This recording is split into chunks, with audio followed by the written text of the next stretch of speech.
13 वर्ष पूर्व सन 2008 ये वो समय था जब भारतीय क्रिकेट एक महत्वपूर्ण बदलाव से परिचित हो रहा था। T20 विश्व कप में विजयी होकर आए महेंद्र सिंह धोनी ऑस्ट्रेलिया में एक अत्यंत युवा टीम के साथ एक महत्वपूर्ण वनडे सीरीज खेल रहे थे और अनेक चुनौतियों के बाद भी वे किसी भांति फाइनल में पहुंचने में सफल रहे। उन्होंने न केवल वह फाइनल जीता अपितु वह ट्राई सीरीज भी जीती। यह अपने आप में काफी ऐतिहासिक था क्योंकि वर्षों बाद भारत ने ऑस्ट्रेलिया में कोई महत्वपूर्ण वनडे चैंपियनशिप जीती थी। पर इससे भी अधिक चर्चा हुई थी एक जूनियर वर्ल्ड कप की जिसमें भारत ही विजेता था। यहीं से एक सितारे का उदय हुआ जो आगे चलकर भारतीय क्रिकेट का एक प्रभावशाली नाम सिद्ध हुआ।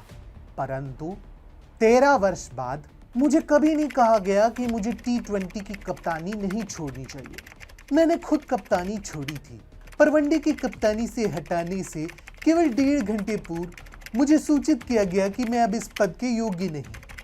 मैंने पहले ही सूचित कर दिया कि अगर सिलेक्टर नहीं चाहते कि मैं ये जिम्मेदारी संभालूं तो मुझे कोई आपत्ति नहीं।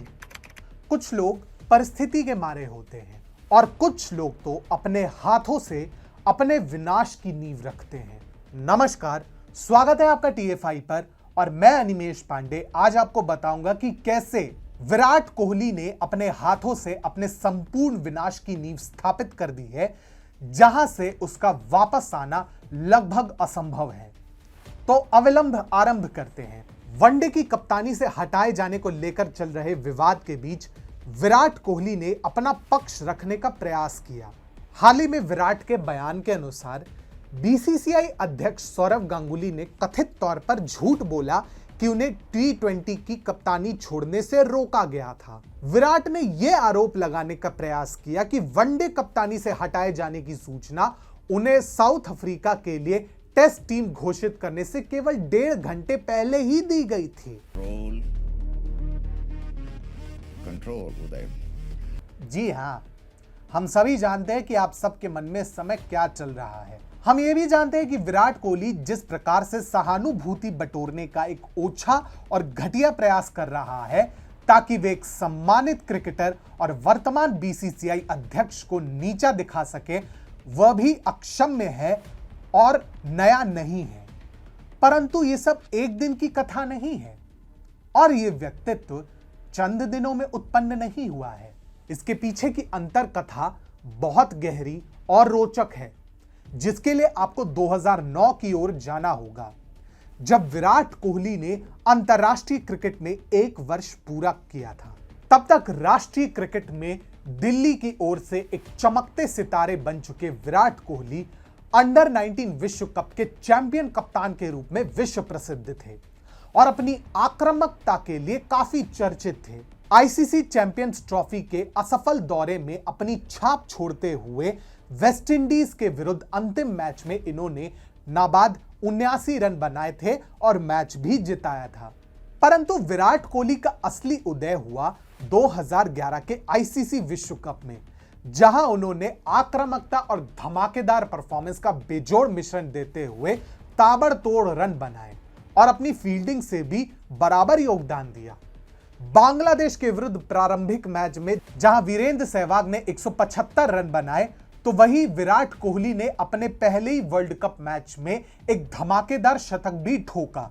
फाइनल में जब भारत शुरुआत में संकट में पड़ते दिखाई दी, तो विराट कोहली ने गौतम गंभीर के साथ स्थिति को संभालते हुए 35 रन की महत्वपूर्ण साझेदारी भी की और भारत को विश्व विजय की तरफ ले जाने की ओर अपने कदम भी बढ़वाए। इन्होंने विश्व कप विजय के पश्चात सचिन तेंदुलकर को न केवल अपने कंधों पर उठाया, अपितु यह भी घोषणा की कि अब सचिन को अपना दायित्व युवा पीढ़ी को सौंपना चाहिए।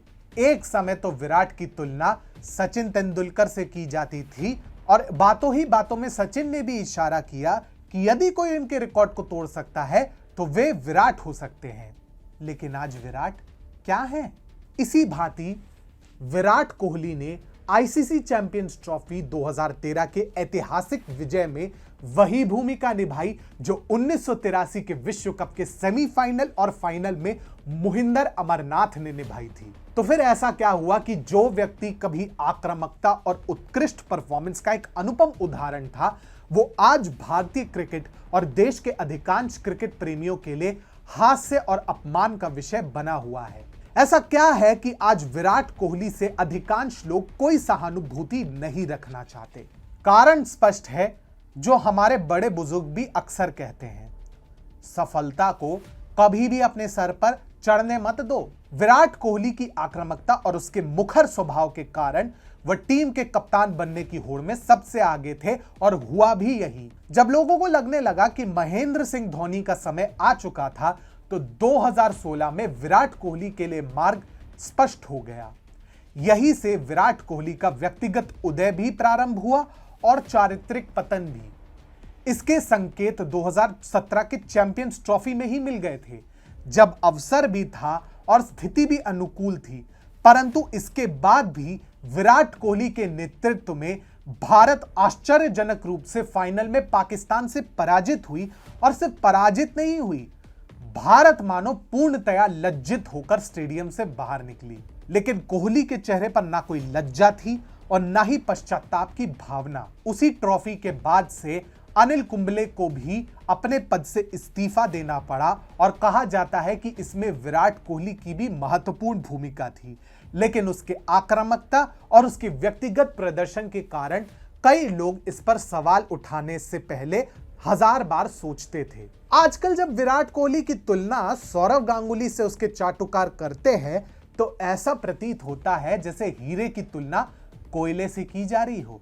ऐसा इसलिए है क्योंकि सौरव गांगुली वह व्यक्ति है जिनके कारण आज भारतीय क्रिकेट टीम सर उठाकर दुनिया में घूम सकती है। ये वे व्यक्ति हैं जिन्होंने भारत को दुनिया भर में जीतना सिखाया और हर व्यक्ति के अंदर का विजेता बाहर निकाला, जिस व्यक्ति के कारण देश को जहीर खान, आशीष नेहरा, महेंद्र सिंह धोनी, वीवीएस लक्ष्मण, राहुल द्रविड़, अजीत अगारकर, वीरेंद्र सहवाग, इरफान पठान इत्यादि जैसे दमदार खिलाड़ी मिले हों, उसे बताना चाहिए कि क्रिकेट कैसे संभालना है। अब बात आती है अगर रिकॉर्ड्स की, तो जिसे थाली में सजाकर वस्तुएं मिलेंगी, तो उसे क्या ही पता चलेगा कि मेहनत क्या चीज होती है। अगर रिकॉर्ड्स पे चर्चा करनी शुरू करें ना, तो आज भी विराट कोहली कभी गर्व से नहीं कह पाएंगे कि उन्होंने अपने प्रथम टेस्ट मैच में शतक ठोका था।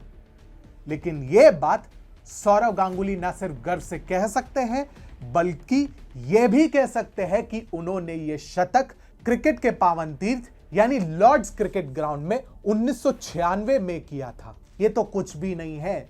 सौरव गांगुली ने भारत को 2002 में आईसीसी चैंपियंस ट्रॉफी दिलवाई थी, वो भी तब जब श्रीलंका एक मजबूत टीम हुआ करती थी और वह अपने चरमोत्कर्ष पर थी। 2003 के विश्व कप फाइनल में हम भले ही विश्व चैंपियन ऑस्ट्रेलिया से पराजित हुए, परंतु वह भी हमारे लिए किसी विश्व विजय से कम नहीं था।